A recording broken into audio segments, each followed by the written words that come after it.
Olá, bem-vindos, bem-vindos. Vamos aqui então no nosso canal Alguma Dúvida? Vamos tratar de um tema que é super importante, que foi objeto de muita discussão há um tempo, e essa discussão reverberou, e temos um novo capítulo, importantíssimo capítulo sobre esse assunto. Qual?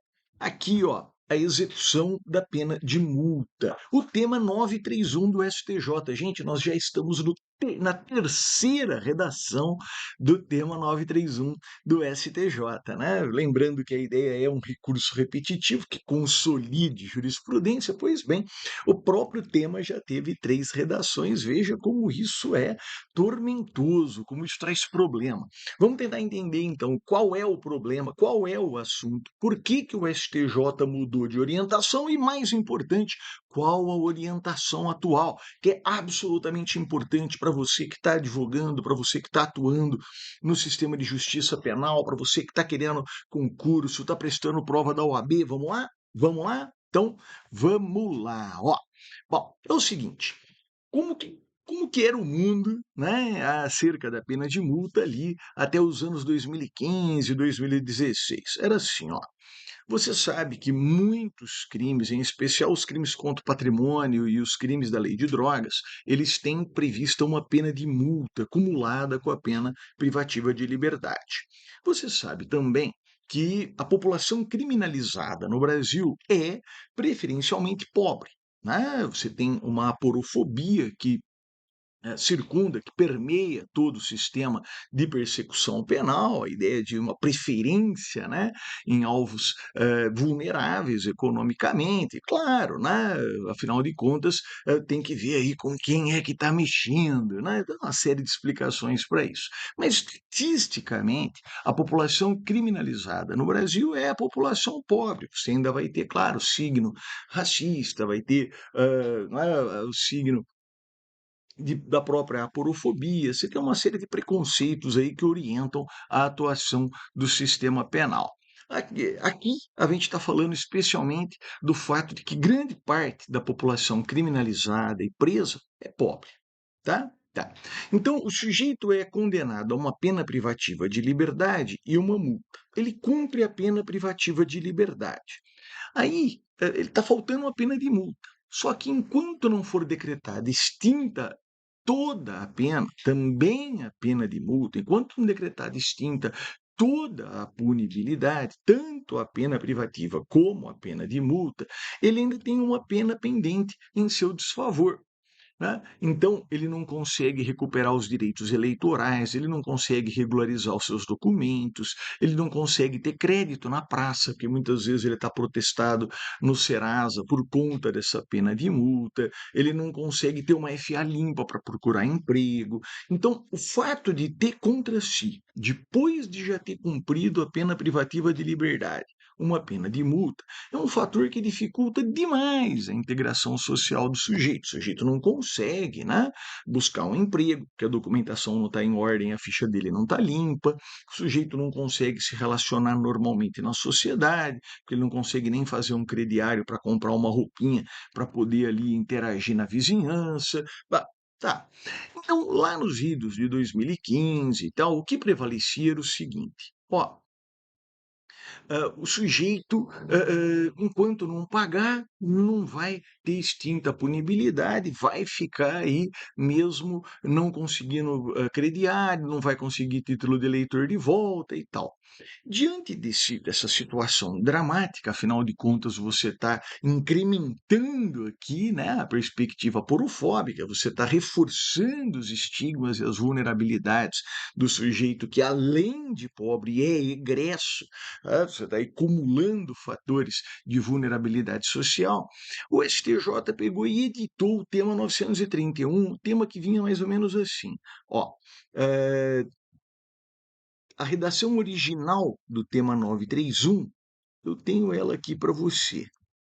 Era assim: nos casos em que tenha condenação à pena privativa de liberdade e multa, se cumprida a primeira, se cumprida a pena privativa, se cumprida uma pena restritiva de direitos e sobrar só a pena de multa, o inadimplemento dessa multa não obsta o reconhecimento da extinção da punibilidade. Então, o que o STJ está falando? Olha, para todos aqueles que têm pena privativa de liberdade e multa, pena restritiva de direitos e multa, se você já cumpriu a pena privativa ou restritiva e está sobrando só a multa, vamos extinguir a punibilidade. E o raciocínio na época era o seguinte: como o artigo 51 do Código Penal diz que depois do trânsito em julgado a multa será considerada dívida de valor, e como na época o que prevalecia é que a execução da pena de multa seria feita na vara da fazenda, o que o STJ quis dizer? Que o fundamento, né, dessa decisão do STJ, dessa orientação do STJ, era o seguinte: olha, se tem uma pena privativa de liberdade, uma restritiva de direitos e também uma multa, cumpriu a privativa, cumpriu a restritiva, acabou o problema penal. Porque essa multa deve ser considerada uma dívida extrapenal. Depois do trânsito em julgado da condenação, ela deve ser considerada dívida de valor, dívida extrapenal. Então, resolva lá na vara da fazenda, o cara vai pagar na vara da fazenda, então vai esperar para escrever na vara da fazenda, mas resolve o problema penal dele, decreta extinta a punibilidade, devolve para ele a folha de antecedentes limpa, devolve o direito eleitoral, deixa ele tirar crediário aí na praça, ou então que ele se resolva lá com a vara da fazenda para isso, mas você diminuía os impactos negativos dessa multa, permitindo, por exemplo, a regularização dos documentos. Então, esse tema 931, nossa, quando ele surge, ele é uma maravilha, né? Você tinha aí dezenas, centenas de milhares de condenados que já tinham cumprido a pena de prisão, a pena restritiva, e não conseguiam extinguir punibilidade, não conseguiam regularizar documentos. Veio o tema 931, resolveu tudo, maravilha, tal. E aí a gente teve o seguinte problema, a gente teve o problema da ADI 3150. O que é a ADI 3150? Era uma ação declaratória de inconstitucionalidade que estava lá no Supremo, e já estava há muitos anos, mas aí o Supremo resolveu julgar, que basicamente o que ela discutia, e tem uma série de outras questões e vetores políticos aqui, mas eu não vou querer me alongar desnecessariamente, eu quero chegar, né, na nova redação do tema 931. Mas veio a ADI 3150 ali nos idos de 2019, e ela pegou e falou o seguinte: olha, realmente não era para estar cobrando essa pena de multa na vara da Fazenda pela Procuradoria da Fazenda. Quem tem que cobrar essa multa é o MP, porque essa multa tem dureza penal. Levar a sério essa multa.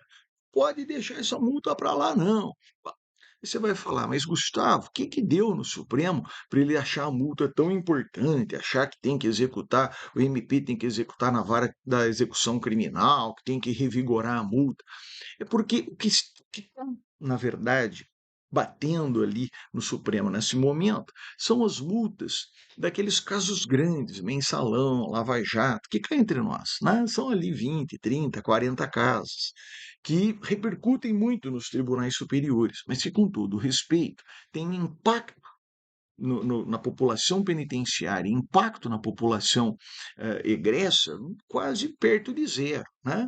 O Brasil tem 850, 900 mil presos. Os 20 e 30 da Lava Jato, do Mensalão, você tem aí centenas de milhares de condenados devendo multa. 20, 30, 40 lá da Lava Jato e Mensalão, quanto números grandes, né?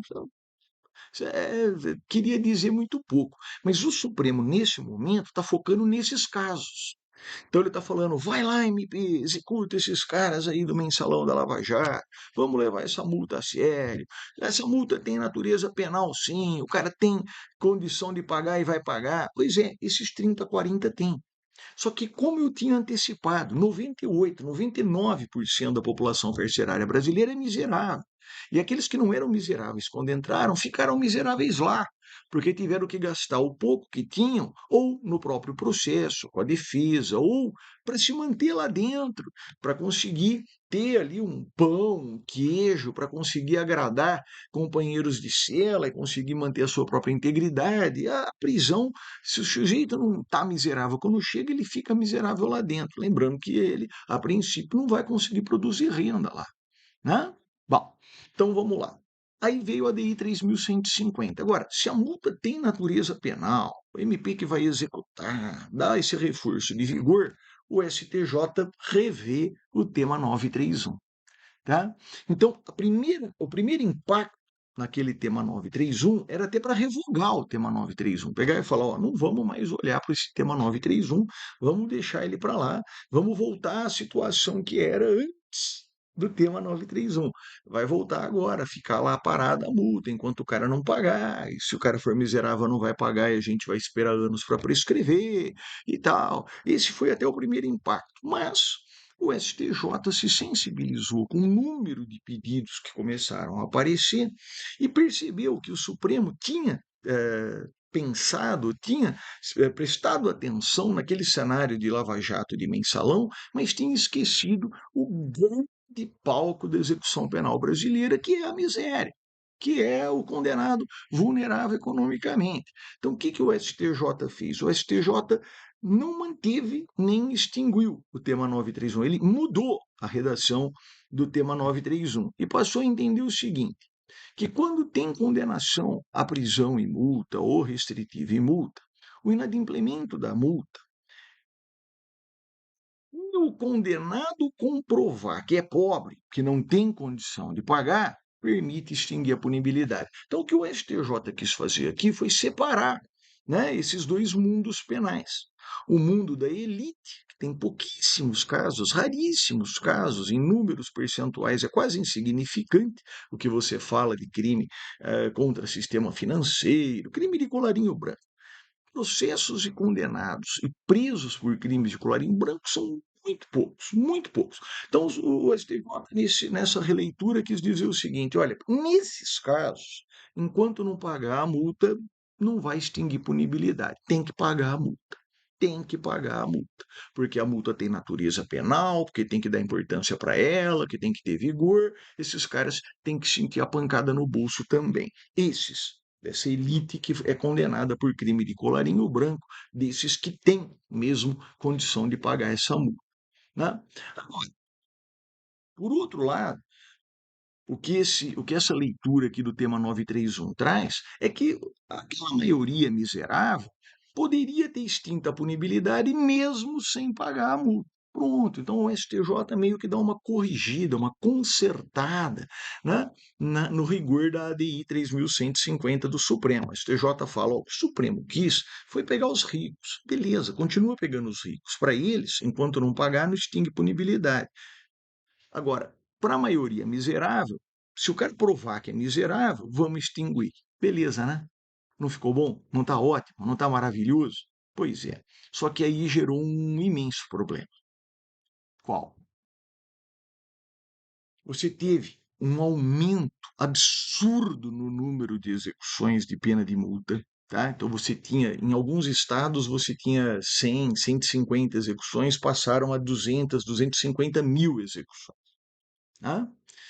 E você teve uma dificuldade absurda, e esse é o principal problema, uma dificuldade absurda para se provar a miséria. Porque eu te pergunto, como é que você prova a miséria? Hã? Gente, né, a atuação diária aqui, como é que você faz para provar a miséria? Então o juiz vem e fala, prova que o cara é miserável. Você fala, pois não, né? Tá aqui, ó. Esse aqui é o sujeito. Quando ele foi condenado lá por tráfico, estava com meia dúzia de papelote de cocaína, foi encontrada pequena quantidade de dinheiro com ele.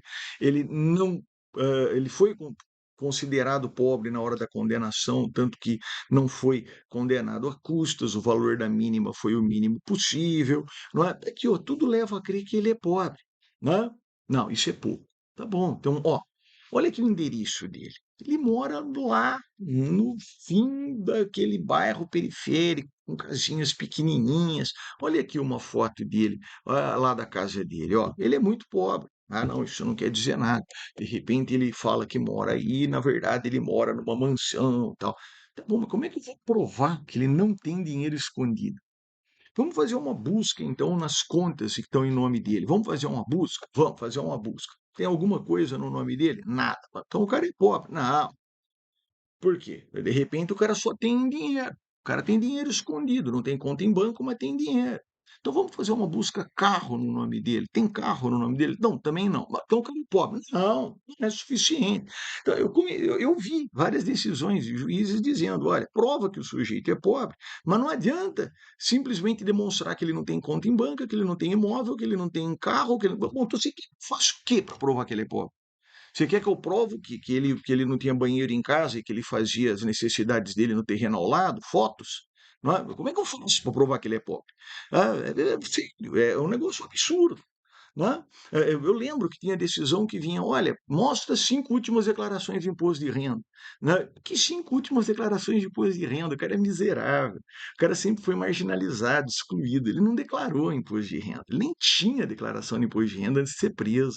Né? Essa é a população presa no Brasil. Esses são os alvos do sistema de criminalização. Né? Então, essa prova de que o sujeito é miserável, lá no fundo, gente, prova diabólica, prova negativa. Tá? Como é que você prova que o cara não fez? Tá? É você aí, ó, você aí. Prova para mim que você não tomou sorvete na última hora. Não é? Como é que você prova que você não tomou sorvete? Vai ter que conseguir dar um jeito de provar exatamente onde você estava nos últimos 59 minutos. Então, imagina você provar que você não tem dinheiro escondido. Como é que você prova que você não tem dinheiro escondido? Como é que você prova que você não tem um carro no nome de algum terceiro desconhecido? Você não faz esse tipo de prova. Isso é prova diabólica, é prova de fato negativo, é prova de não acontecer. Né? Só que essa prova estava sendo exigida pelos juízes como única forma de demonstração de hipossuficiência para decretar extinta a punibilidade. Você não conseguia decretar extinta a punibilidade. Tá? Então, o tema 931, nessa redação, muito bem intencionada, né? Então o STJ tinha uma boa intenção quando fez essa redação aqui da releitura, prova que é pobre que extingue, não está funcionando, porque muitos magistrados exigiam provas impossíveis.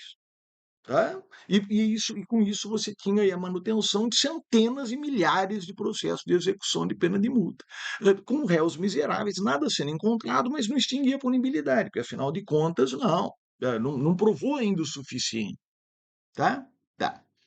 E por isso veio agora, em fevereiro de 2024, o STJ vem e manda mais uma redação para o tema 931. Essa, para mim, muito boa, absolutamente elogiável, e diz o quê? Que o inadimplemento da pena de multa depois de cumprida a pena privativa de liberdade ou restritiva de direitos permite a extinção da punibilidade ante a alegada hipossuficiência do condenado. Então basta ao alegado falar: eu sou miserável. Tá? Ai, mas a gente vai permitir essa presunção de miserabilidade? Não é uma presunção idealizada, é uma presunção com base em estatística real. Quando você faz o mapa dos presos no Brasil, o mapa dos condenados no Brasil, você tem um percentual absurdamente majoritário, mais de 90, 95%, que são miseráveis. Então, é o STJ deixando de idealizar o condenado como bonus pater familias, é o sistema de justiça deixando de idealizar o condenado como um homem médio que ganha um salário médio, que tem uma casa média, que tem um carro médio. Então, esse não é o homem médio de verdade. Esse homem médio não é verdade no Brasil. É só a elite que tem casa, que tem carro e tal. A média da população brasileira, e pior, a imensa maioria da população criminalizada e encarcerada são miseráveis. Tá? E foi isso que o STJ viu. É isso que consta, inclusive, dos diálogos. Tá? Olha, a gente tem que olhar para a realidade, é isso. A gente tem que começar a pensar o sistema de justiça a partir da realidade, não a partir da idealização. Tá? Então, sim, presume-se a vulnerabilidade do sujeito se o sujeito alegar, presume-se a sua miséria se ele alegar. Salvo se diversamente entender o juiz competente em decisão motivada que indique concretamente a possibilidade de pagamento da sanção pecuniária. Então, ou o juiz vai ter como explicar por que não extingue, indicando concretamente quais são os sinais de que o sujeito tem condição de pagar a multa, ou ele deve decretar extinta a punibilidade. Tá? Confesso que eu gostaria que constasse aqui que o ônus de fazer essa prova é da parte adversa, né? É do MP. né? Afinal de contas, o juiz ele é o julgador, né? O conflito aí deveria ser o conflito processual entre o Estado, a acusação, o MP, né? E o réu executado aqui, aquele que se defende, tá? Então me parece que era o MP que tinha que ter o ônus de provar que o sujeito tem a condição de pagar a pena pecuniária, não o juiz se preocupar com isso, porque o juiz é imparcial, né? O juiz não tem interesse em não extinguir a multa, em cobrar a multa. O juiz não tem interesse. A princípio, o juiz aqui não tem interesse. Ele é o juiz imparcial, ele é apenas o julgador do conflito posto perante ele. Mas mesmo não constando aqui, me parece que a melhor interpretação é essa, não é? É que quem vai levar esses elementos de convicção para o juiz é o MP, porque o juiz não tem interesse em investigá-lo, o juiz não tem interesse em julgar nem a favor nem contra o réu, né? A ideia é que o juiz julgue aí de forma imparcial, é o que queremos, é o que esperamos, é assim que a gente quer ver o sistema, né? Mas, bem, esses elementos são trazidos ao juiz e ele julga com base nesses elementos e demonstra que o sujeito tem condição de pagar a multa, ou ele decreta extinta a punibilidade, porque se presume essa vulnerabilidade econômica daquele que a alega. Essa é a situação de hoje. Tá? Gustavo, qual é o impacto que isso vai ter? Não sei ainda, porque estamos muito próximos, né, da edição dessa nova redação. Mas eu realmente confio que nós voltaremos a uma situação muito favorável à integração social dos condenados. O sujeito vai deixar de ser especialmente estigmatizado e duplamente vulnerabilizado só por ser pobre. Tá? Cumprida a pena privativa de liberdade restritiva de direitos, alegando a sua miséria sem prova em contrário, se tiver prova em contrário, que tenha que pagar a multa, é isso que está no tema e tudo ok, não é? Mas alegada a miséria, extingue a punibilidade, devolve direito eleitoral, permite que ele consiga uma ficha limpa para tentar buscar um emprego, tá bem? Essa é a ideia e esse é o impacto que nós esperamos a partir dessa nova redação do tema 931. Tá legal? Tá joia? Era isso então. Espero que tenha sido interessante, é atual, é importante, você tem que saber isso, quer aqui para atuar no sistema de justiça, quer para as provas, para os concursos. Gente, é esse o nosso objetivo aqui no canal. Alguma dúvida? Se você gostou, curte aí, né? Espalha, divulgue. Esse é o nosso objetivo. Um imenso prazer merecer a sua atenção. Um grande beijo. Até uma próxima.